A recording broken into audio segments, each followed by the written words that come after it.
Hi, welcome to Workshop Wisdom with Bike Social. I'm Jim Lindsay and today we're going to be talking about cleaning. It's a very important part of bike maintenance because you spot all sorts of stuff when you're cleaning that you might not otherwise see. So I have been accused in the past of being a little bit dirty and in the present, but I'm not as filthy as my KTM, which has just had a good old ride across winter's sloppy porridge and is ready for a good sort out. First things first, the chain's really filthy, so the first thing I'm going to do is give it a good dose of some heavy duty cleaner, and that can soak in while the rest of the work's being done. This stuff's biodegradable, by the way, so you've got no worries about damaging the environment when you use it. Give it a really good soaking.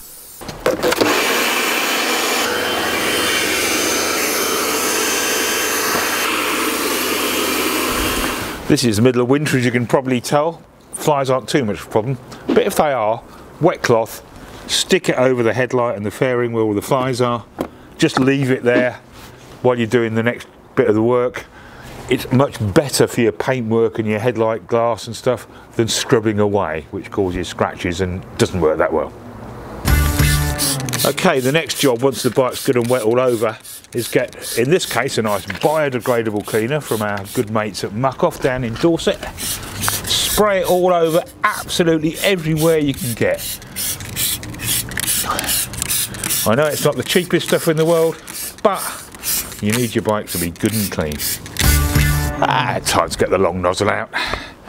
Get a few pounds per square inch going through the pressure washer. And here we go. People say that you shouldn't use pressure washers on bikes. I say that's rubbish. You just need to be careful.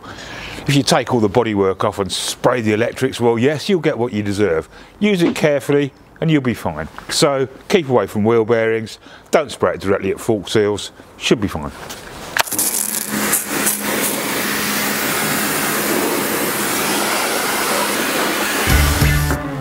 Okay, we're going to wash the bodywork down with some decent shampoo.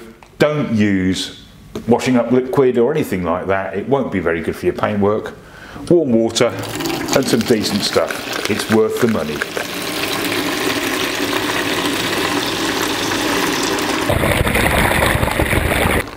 Time for some hot soapy action. I'm just going to go and get me a bikini. No, Jim. We're not doing that this time. Oh, alright. Soapy time. Start at the top because you're going to get least dirt there. I use a sponge for the main bits and I use a small brush, which I'll show you in a sec, for the other bits. Good tip here is don't ever let your cleaning materials get onto the floor. Don't drop your sponge on the floor, don't drop your brush on the floor, because it will pick up grit and that'll make a nice job of scratching your paintwork. You want to get into all the nooks and crannies, so I use a brush. Do that in between the discs here, in the wheels, everywhere where it's difficult to get at. Use the right stuff, use the right tool. It's a little bit more laborious, but it's worth it in the long run. Going to power wash it down again.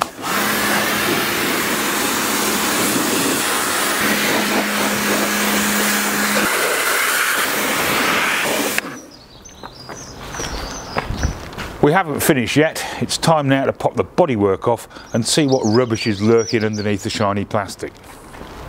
Now, if you really like getting piles, by all means feel free to sit on a cold, wet concrete floor, but not me. I like to keep the chalfont at bay. I use an old stool top. And of course, a handy box just to put the screws in when I take them off.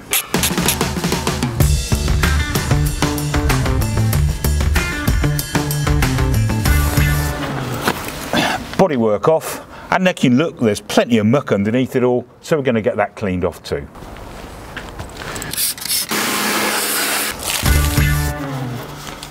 It's always a good idea to clean the brakes when you're cleaning the bike, so the good old brake cleaner again, spray it in there,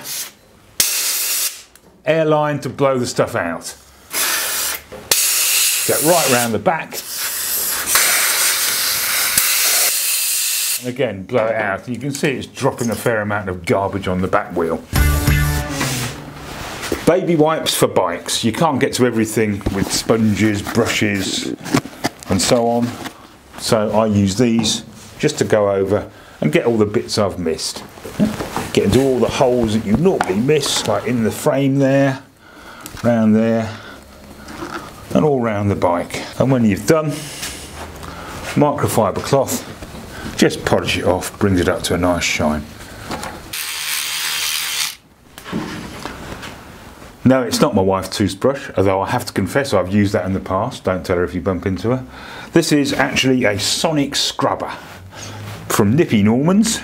I can't remember how much it costs, but it's an invaluable tool if you're a bit OCD when it comes to cleaning. So we get this nasty bit here, give it a wipe, and off we go again with the toothbrush. Gets it beautifully clean.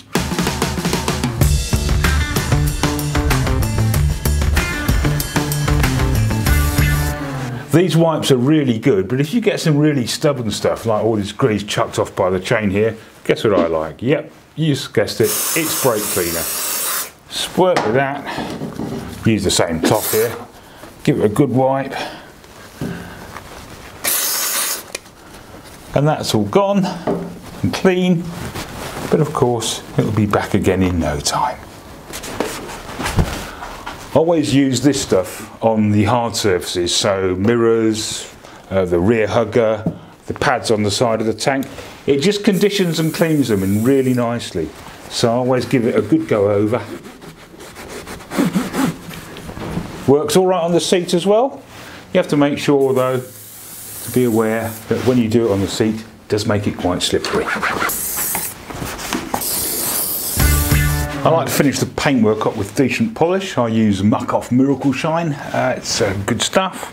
You can get all sorts of polishes, but you know, this is bike specific and it does a very good job. Like any polish, whack it on, let it dry a bit, and what you polish it off with is quite important as well. I use a microfiber cloth because that generally gives you the best results. The important bit about this, of course, is not just that it's shiny and pretty, it actually protects the bodywork. Okay, nearly done. After all this effort, of course, I'm going to be off out in the rain. There'll probably be salt on the roads because it's still winter. I like to finish off by whacking some protectant on the bike. I use this stuff from Muck Off. It comes in a spray can, dead handy. Spray it on in the frame tubes. I also spray it around the engine cases as well. It just dries out any last bits of moisture, and it does also help prevent corrosion.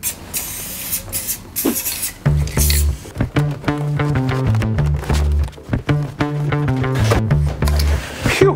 Well, that's that done. So I'm pretty pleased with it as well. It's taken a bit of time, but it looks really sparkly. And now it's time to go and get it filthy again on those roads.